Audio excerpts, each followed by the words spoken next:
제 이름은 임철우입니다. 올해로 68살이 되었습니다. 저는 북한 수용소 중에서도 가장 잔혹하다 알려진 제22호 관리소, 일명 차가운 무덤이라 불리는 곳에서 C구역을 통제하던 중좌였습니다. 여러분께 숨기지 않고 고백하겠습니다. 제 손에는 수백 명을 매질한 피 냄새가 배어 있습니다. 영하 30도의 혹한 속에서 인간의 육체가 굳어버리는데 정확히 몇 분이 걸리는지 저는 뼈저리게 잘 알고 있는 사람입니다. 하지만 그해 1월 14일 밤, 제가 평생 쌓아온 모든 지식과 경험은 완전히 무너져 내렸습니다. 영하의 얼음 감옥에 갇혀 물세례를 받고도 10시간 만에 온몸에서 뜨거운 김을 뿜어내며 상처 하나 없이 걸어나온 두 형제를 제 두 눈으로 직접 목격했기 때문입니다. 그날 저는 분명히 보았습니다. 그 좁고 어두운 독방 안에 두 형제와 함께 서 계시던 제3의 인물을 말입니다. 그분은 살인기계였던 저의 인생을 송두리째 뒤집어 놓으셨습니다. 하지만 이 기적이 얼마나 위대하고 놀라운 것인지 여러분이 진정으로 이해하시려면 그 기적 이전에 있었던 처절한 고통의 시간들부터 들으셔야만 합니다. 만약 여러분께서 세상에 단 한 번도 드러나지 않았던 이 충격적인 진실을 들으실 준비가 되셨다면 지금 댓글창에 아멘이라고 적어주십시오. 이제 저와 함께 그 차가운 철문 안으로 들어가 보시겠습니다. 그 이야기의 시작은 유독 눈보라가 거세게 몰아치던 어느 겨울날로 거슬러 올라갑니다. 제 사무실 창밖으로 신입 수감자들이 들어오는 모습이 보였습니다. 그 무리 속에 백선혁과 백선율 두 형제가 있었습니다. 동생인 선율은 다리가 성치 않아 꽁꽁 언 눈밭 위를 제대로 걷지 못하고 계속해서 넘어질 듯 비틀거렸습니다. 그때 포승줄에 두 손이 묶여있던 형 선혁이 자신의 어깨를 동생의 겨드랑이에 밀어 넣더군요. 손을 쓸 수 없으니 온몸으로 동생을 지탱하며 걸음을 옮기고 있었습니다. 저는 따뜻한 난로가 피워진 사무실 안에서 유리창 너머로 그들을 지켜보고 있었습니다. 보통 이곳에 끌려온 인간들은 공포에 질려 사시나무 떨듯 떨기 마련입니다. 살려달라고 애원하거나 절망에 빠져 울부짖죠. 그런데 이 두 사람은 달랐습니다. 그들은 서로의 눈을 바라보며 희미하게 미소 짓고 있었습니다. 그 순간 알 수 없는 불쾌감이 제 가슴 밑바닥에서 치밀어 올랐습니다. 생사여탈권을 쥔 저조차도 갖지 못한 어떤 평안을 곧 죽을 운명인 저 죄수들이 가지고 있다는 사실이 견딜 수 없이 거슬렸기 때문입니다. 마치 그들만이 아는 행복한 비밀이라도 있는 것처럼 말입니다. 그들의 비밀이 무엇인지는 입소 절차인 몸수색 과정에서 곧바로 드러났습니다. 간수들이 동생 선율의 낡아빠진 신발을 벗겨내고 너덜너덜한 깔창을 뜯어냈을 때였습니다. 그 밑에서 깨알 같은 글씨로 빼곡하게 채워진 종이 뭉치가 발견되었습니다. 손으로 직접 베껴 쓴 성경책이었습니다. 저는 그 얇은 종이 뭉치를 압수해 손에 쥐었습니다. 분명 깃털처럼 가벼운 무게였는데 이상하게도 제 손목이 묵직하게 내려앉는 기분이 들었습니다. 도대체 왜일까? 얼굴 한번 본 적 없는 예수가 도대체 누구길래 고작 이 종이 몇 장을 지키겠다고 목숨을 건단 말인가? 저는 당장이라도 그 불온한 서적을 타오르는 난로 속에 집어던지려 했습니다. 그때 발가벗겨진 채 서 있던 동생 선율과 눈이 마주쳤습니다. 기이하게도 그는 살려달라고 애원하지 않았습니다. 오히려 저를 용서한다는 듯 평온한 눈빛으로 바라보고 있었습니다. 그 눈빛에 압도된 저는 저도 모르게 그 종이 뭉치를 제 제복 안주머니 깊숙이 찔러 넣었습니다. 그때는 그저 나중에 그들을 고문할 증거물로 쓰려고 챙겼다고 생각했습니다. 하지만 꿈에도 몰랐습니다. 제가 챙긴 그 증거물이 훗날 그들이 아니라 바로 제 양심을 심판하게 될 줄은 말입니다. 곧이어 지옥의 문이 열리듯 철문이 쾅 하고 열리며 마동식 보위부장이 들어왔습니다. 그는 인간이라기보다 피냄새를 맡고 흥분하는 짐승에 가까웠습니다. 보통의 고문관들은 정보를 캐내기 위해 매질을 하지만 마동식은 달랐습니다. 그에게 고문은 그저 지루함을 달래기 위한 유희였고 죄수들의 비명은 그가 즐겨 듣는 음악이었습니다. 그는 두 형제를 위아래로 훑어보더니 비릿한 웃음을 흘렸습니다. 그리고 툭 뱉어내듯 명령했습니다. 이 갓나새끼들 눈빛이 아직 살아있어. 당장 죽이지 마라. 이놈들이 말하는 그 원수 사랑이라는 걸 언제까지 할 수 있는지 내 직접 구경 좀 해야겠으니 천천히 요리해. 그 명령이 떨어지는 순간 저도 모르게 제 손이 제복 안주머니로 올라갔습니다. 바로 그 불온한 성경책이 들어있는 곳이었습니다. 얇은 종이 뭉치가 마치 뜨거운 불덩이처럼 느껴져 심장이 쿵 하고 내려앉았습니다. 보위부장의 그 잔인한 명령이 단순히 육체를 부수겠다는 협박이 아니라 마치 보이지 않는 영적인 전쟁을 선포하는 것처럼 들렸기 때문입니다. 등줄기로 식은땀이 흘러내리기 시작했습니다. 첫 번째 신문이 시작되었습니다. 형인 선혁이 천장에 매달렸습니다. 허공을 가르는 파공음과 함께 가죽 채찍이 그의 등판을 후려쳤습니다. 쩍하고 살가죽이 터지는 소리가 밀실을 울렸습니다. 피가 튀고 살점이 찢겨 나갔지만 선혁은 비명 한 번 지르지 않았습니다. 입술을 얼마나 세게 깨물었는지 턱을 타고 흐르는 것이 땀인지 핏물인지 분간할 수 없을 지경이었습니다. 하지만 그의 눈은 고통으로 일그러지면서도 구석에 쭈그리고 앉아 묶여있는 동생 선유를 향해 고정되어 있었습니다. 형아, 아프지? 나 괜찮아. 눈빛으로 그렇게 말하는 것만 같았습니다. 그때였습니다. 구석에서 흐느낌 같은 소리가 들려왔습니다. 동생 선율이었습니다. 공포에 질려 우는 줄 알았습니다. 그런데 아니었습니다. 그는 노래를 부르고 있었습니다. 아리랑 아리랑 아라리여. 익숙한 아리랑의 가락이었지만 가사는 전혀 다른 것이었습니다. 여호와는 나의 목자시니 나에게 부족함이 없으리로다. 채찍질 소리가 난무하던 고문실에 가늘지만 떨리지 않는 노랫소리가 울려 퍼지자 믿을 수 없는 일이 벌어졌습니다. 내리치던 간수의 손이 허공에서 멈춘 것입니다. 그 순간 고문실을 가득 채우던 살기와 광기가 그 연약한 찬양소리 앞에서 일순간에 제압당한 듯 했습니다. 숨소리조차 낼 수 없는 정막 속에서 저는 문득 예시야기 속 감옥에서 찬송을 불렀다던 바울과 실라가 바로 이런 모습이었을까 하는 생각이 스쳐 지나갔습니다. 그날 밤 저는 당직 근무를 서고 있었지만 칠흑 같은 어둠 속에서 단 한순간도 눈을 붙일 수 없었습니다. 낮에 고문실에서 들었던 그 가녀린 노랫소리가 마치 환청처럼 귓가에 들러붙어 제 신경을 긁어대고 있었기 때문입니다. 도저히 견딜 수 없어 무거운 군화 발소리를 죽이며 그들의 감방 앞을 몰래 지나가 보았습니다. 그리고 그곳에서 쇠창살 틈 사이로 믿기 힘든 광경을 목격했습니다.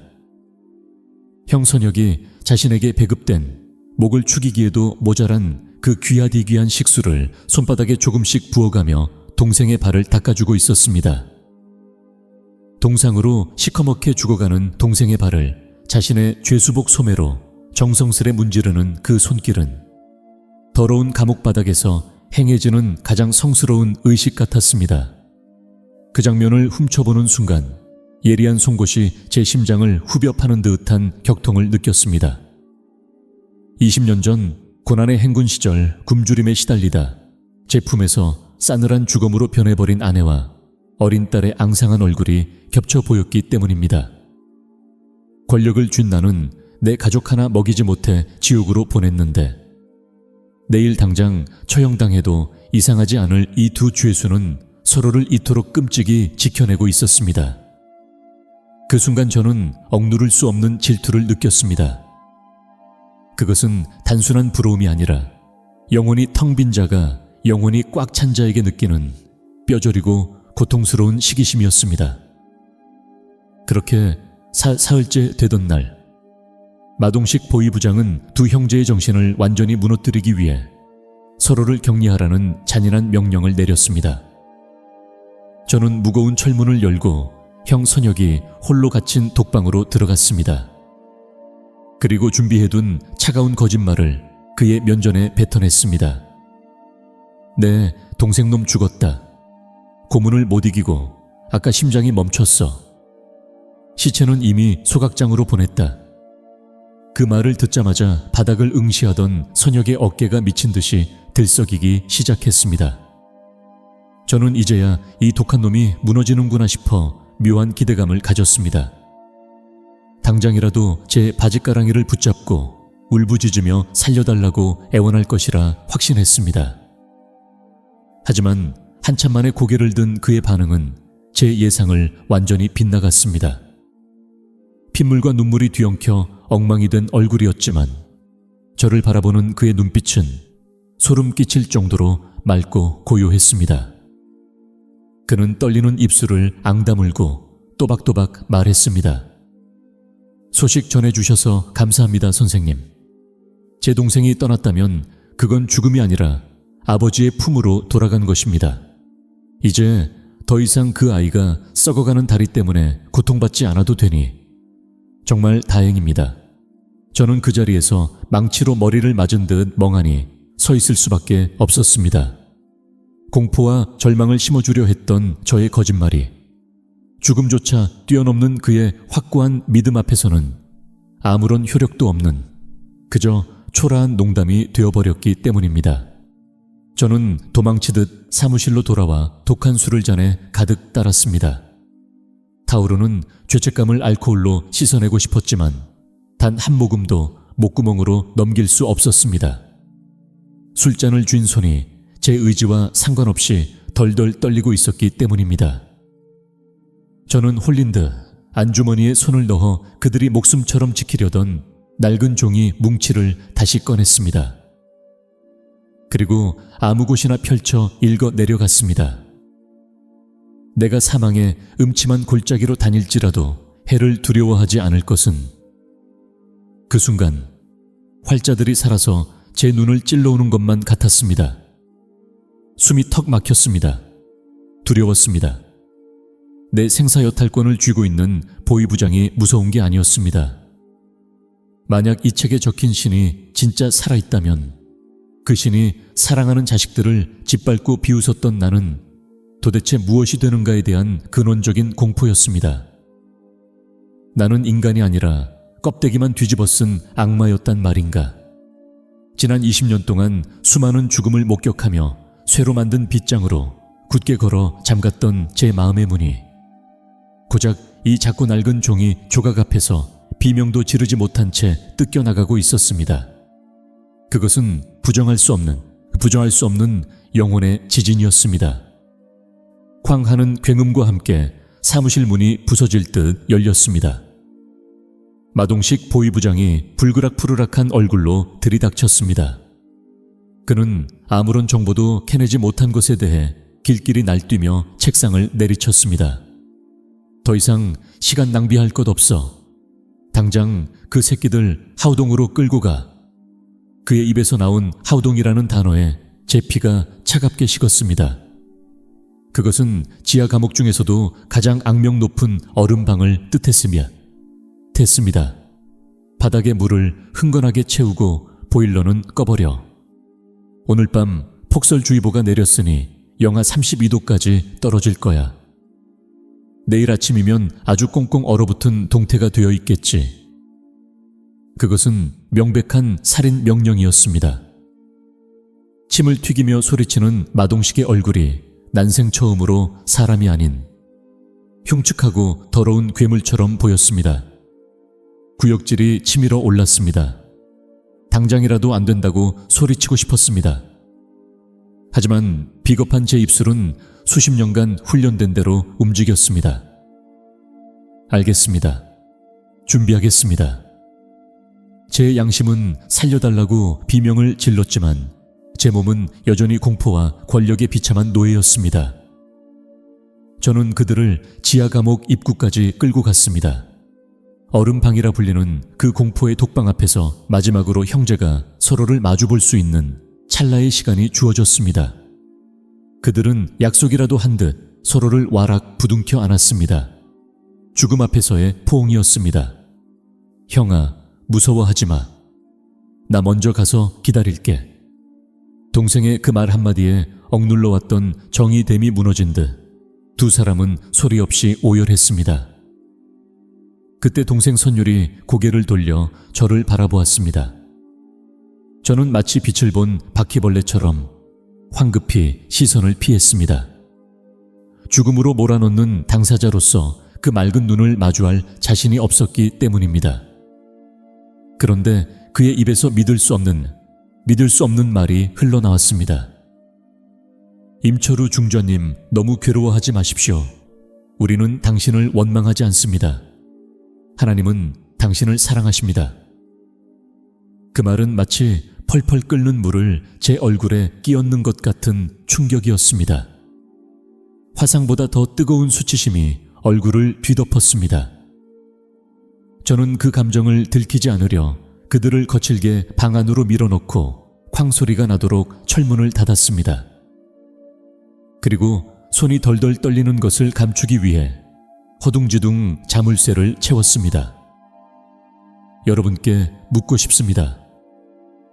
당신은 지금 당신의 목에 칼을 겨누고 있는 사람을 진심으로 용서할 수 있습니까? 이 사랑은 인간의 것이 아닙니다. 이 기적 같은 사랑이 세상에 더 널리 퍼지기를 원하신다면 이 이야기를 주변에 공유해 주십시오. 곧이어 호스를 통해 차가운 물이 감옥 바닥으로 쏟아지는 소리가 들렸습니다. 영하 30도의 공기와 만난 물은 바닥에 닿자마자 살얼음으로 변해갔습니다. 저는 문밖 복도에 서서 그 모든 소리를 들어야만 했습니다. 처음에는 으드득하고 이빨이 부딪히는 소리가 들려왔습니다. 통제할 수 없는 생존 본능이 만들어내는 처절한 소음이었습니다. 형아 추워. 괜찮아 선율아. 조금만 참아. 서로의 이름을 부르는 목소리도 점점 희미해졌습니다. 그리고 어느 순간 모든 소리가 뚝 끊겼습니다. 바람 소리조차 들리지 않는 완벽한 정적. 그것은 죽음의 침묵이었습니다. 저는 초조하게 손목시계를 들여다보았습니다. 1시간이 지나고 2시간이 흘렀습니다. 제가 배운 의학 지식에 따르면 젖은 몸으로 이런 혹한에 노출될 경우 이미 심장은 멈췄어야 했습니다. 혈관 속의 피가 젤리처럼 굳어 더 이상 흐르지 않아야 정상인 시간이었습니다. 그 문 너머에는 이제 차갑게 굳은 두 구의 시체만이 존재해야 했습니다.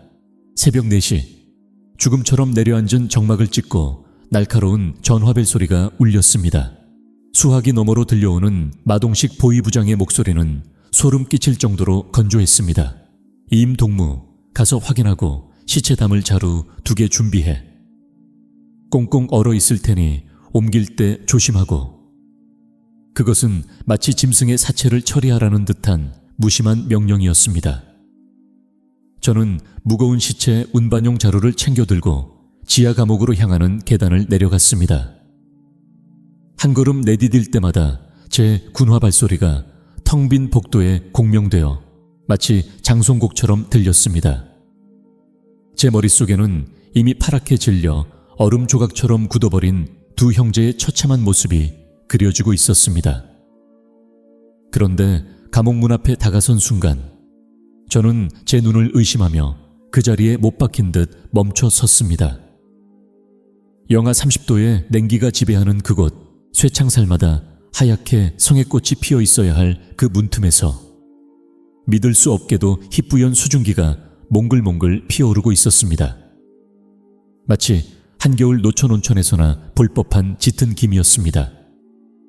저는 제가 마신 술 때문에 헛것을 보는 것이라 생각하고 눈을 거칠게 비볐습니다. 하지만 다시 눈을 떠도 그 비현실적인 하얀 연기는 여전히 문틈으로 새어나오고 있었습니다. 설마 보일러가 고장나서 켜진 건가? 아니야. 분명히 내가 내 손으로 밸브를 잠갔어. 그리고 이 낡은 감옥의 보일러로는 이런 열기를 낼 수가 없어. 혼란스러운 머릿속을 정리하려 떨리는 손을 뻗어 두꺼운 철문을 만져보았습니다. 그 순간 저는 아스스 하고 짧은 비명을 지르며 손을 뗄 뻔했습니다. 살을 애는 듯한 차가움이 느껴져야 할 쇠문이 마치 뜨겁게 달궈진 난로처럼 펄펄 끓는 열기를 내뿜고 있었기 때문입니다. 손바닥을 다시 조심스럽게 대보았습니다. 착각이 아니었습니다. 손끝을 타고 전해지는 이 분명하고도 압도적인 열기. 난방도 꺼진 시멘트 바닥 위. 북한의 가장 혹독한 겨울바람 속에서 발생한 이 불가이한 온도는 제가 평생 믿어온 과학과 의학의 모든 상식을 산산이 부수고 있었습니다. 도대체 저 안에서 무슨 일이 벌어지고 있는 것인가? 공포와 호기심이 뒤섞인 채 저는 쿵쾅거리는 심장을 부여잡고 뜨거운 철문에 귀를 바짝 갖다 댔습니다. 그리고 숨소리조차 죽인 채 그 너머의 소리에 온 신경을 집중했습니다. 처음에는 바람소리인 줄 알았습니다. 하지만 그것은 분명한 대화 소리였습니다. 하나, 둘, 그리고 셋. 제 등골이 서늘해졌습니다. 분명히 독방 안에는 두 형제만 있어야 했습니다. 그런데 낯선 남자의 목소리가 하나 더 섞여 있었습니다. 형제의 목소리는 어린아이처럼 들떠 있었고 그 사이를 채우는 제3의 목소리는 지금껏 제가 들어본 그 어떤 인간의 성대와도 달랐습니다. 그 목소리는 마치 깊은 바닷속에서 울려 퍼지는 파동처럼 낮고 묵직했으며 동시에 온 우주를 감싸 안을 듯한 부드러운 위엄으로 가득 차 있었습니다. 밖에서 몰아치는 거센 눈보라 소리를 뚫고 들려오는 그 음성이 제 고막을 때리는 순간 단순히 소리가 들리는 것이 아니라 제 흉곽 전체가 거대한 악기처럼 공명하며 둥둥 울리기 시작했습니다. 그것은 영혼을 압도하는 절대적인 힘이었습니다. 그때였습니다. 복도의 낡은 형광등이 그 거룩한 파동을 견디지 못하겠다는 듯 파직 소리를 내며 미친 듯이 깜빡거리기 시작했습니다. 어둠과 빛이 어지럽게 교차하는 혼란 속에서 문틈 사이로 태양을 그대로 녹여낸 듯한 강렬한 황금빛 줄기가 폭발하듯 뿜어져 나와 제 눈을 정통으로 찔렀습니다. 인공적인 전등 불빛과는 차원이 다른 마치 다른 세상에서 건너온 듯한 그 눈부신 영광의 빛 앞에서 저는 눈이 멀 것 같은 두려움에 사로잡혀 뒷걸음질 칠 수밖에 없었습니다. 저는 허리춤에서 열쇠 꾸러미를 꺼냈습니다. 하지만 손이 사시나무 떨듯 심하게 떨려 열쇠 구멍을 찾는 것조차 쉽지 않았습니다. 쇠와 쇠가 부딪히는 다그락거리는 소리가 제 공포를 대변하고 있었습니다. 수차례의 헛손질 끝에 겨우 자물쇠를 풀고 저는 젖먹던 힘을 다해 그 육중한 철문을 활짝 열어젖혔습니다. 그 순간 제 얼굴로 훅 하고 밀려온 것은 차가운 냉기가 아니었습니다. 그것은 마치 한여름의 태양을 그대로 옮겨놓은 듯한 그러나 살갗을 태우는 뜨거움이 아닌 영혼 깊은 곳까지 녹이는 거대하고 따스한 열파였습니다. 저는 멍하니 입을 벌린 채 감옥 안을 들여다보았습니다. 제 상식과 눈을 의심할 수밖에 없는 기적이 그곳에 펼쳐져 있었습니다. 분명 발목까지 차올라 있어야 할 얼음물은 흔적도 없이 사라져 있었고 시멘트 바닥은 마치 온돌방처럼 뽀송뽀송하게 말라 있었습니다. 그리고 그 방 한가운데 죽었어야 할 두 형제가 무릎을 꿇고 있었습니다. 그들의 얼굴은 동상으로 검게 변하기는커녕 마치 방금 목욕을 마치고 나온 사람처럼 혈색이 돌고 생기가 넘쳐 흘렀습니다. 그리고 그들 곁에 그분이 계셨습니다. 감히 제 더러운 눈으로 그분의 얼굴을 정면으로 바라볼 수는 없었습니다. 그저 태양보다 더 밝게 빛나는 눈부신 순백의 옷자락만이 시야를 가득 채웠습니다. 그 빛은 물리적인 조명이 아니라 생명 그 자체였습니다.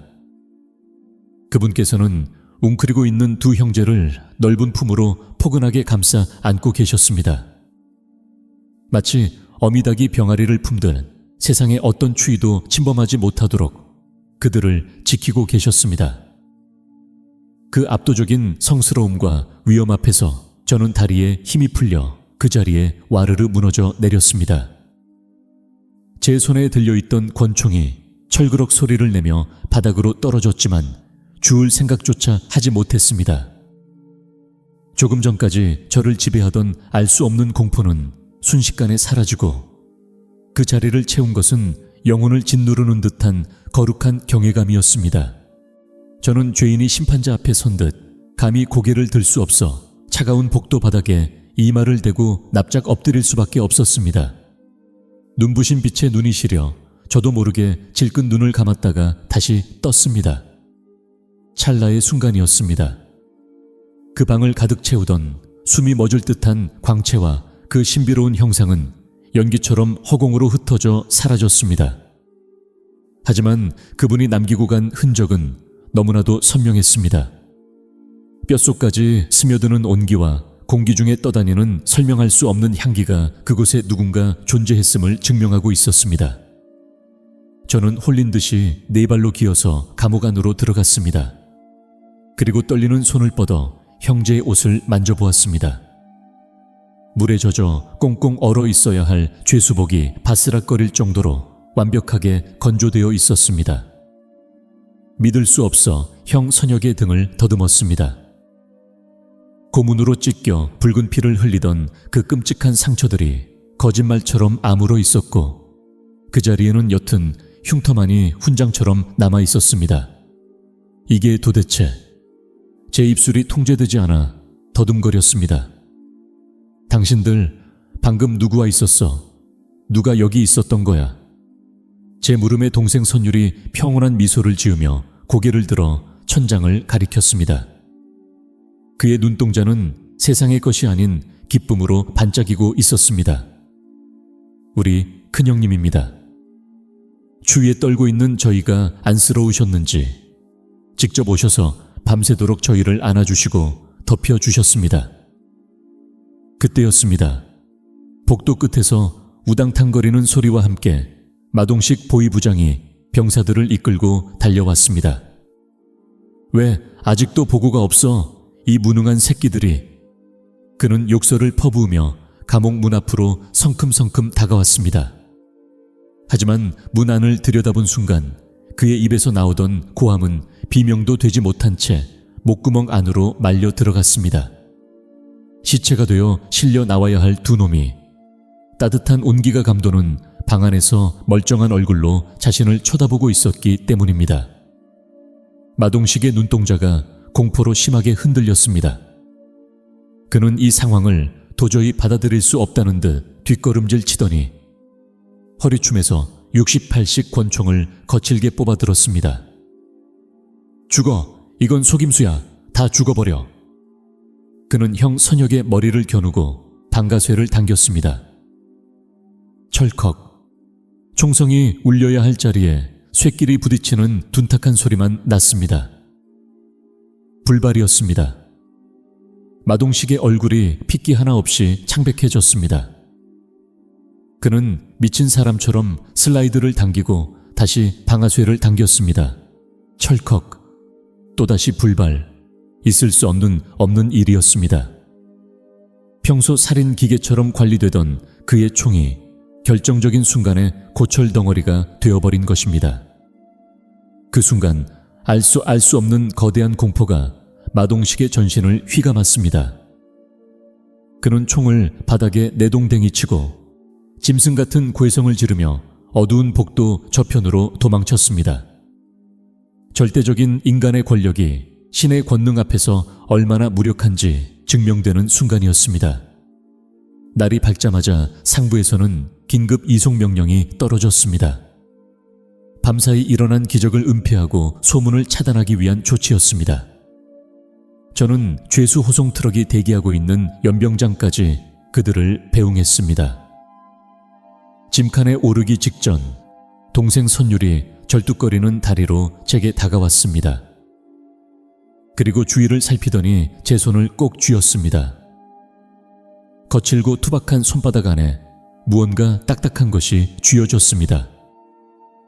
오늘 아침 배급으로 나온 그가 먹지 않고 아껴둔 말라 비틀어진 강냉이 빵 한 조각이었습니다.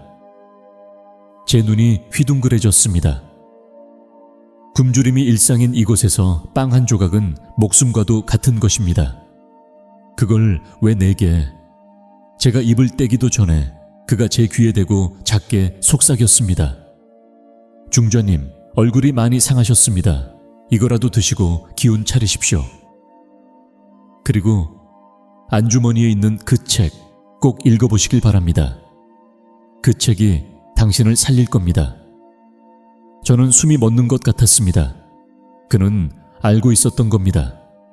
제가 그들의 성경책을 압수해 태우지 않고 품에 지니고 있었다는 사실을, 그리고 밤새 죄책감에 시달리고 있었다는 사실을 말입니다.